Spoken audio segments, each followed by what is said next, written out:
Eventually, after a number of sessions just with the psychologist and Dave Kowal, and then just a few with myself, I was invited to an actual regressive hypnosis session, which is never done by a professional psychologist um, just on a whim because they feel like it or because somebody wants to.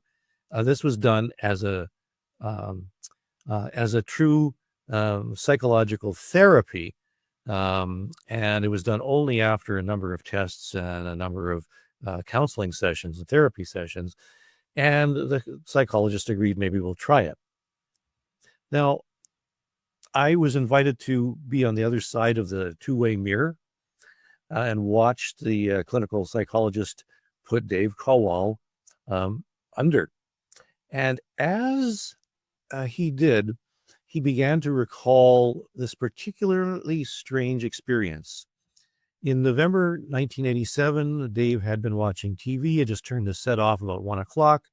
He had been getting ready for bed by saying his prayers, climbed in the covers, laid there listening to his clock radio, and he was laying in the darkness, and suddenly he couldn't move any part of his body.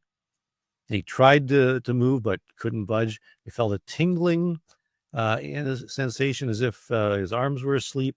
And at the same time, he sensed a presence in the room.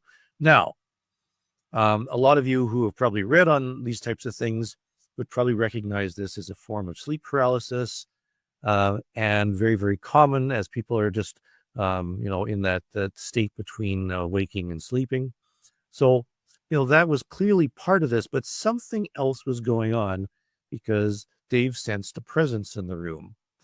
Although his body was paralyzed, Dave found he could still move his eyes and could watch his digital clock radio change from minute to minute. He was very frightened, couldn't call out, and he saw a shadowy face appear directly in front of him.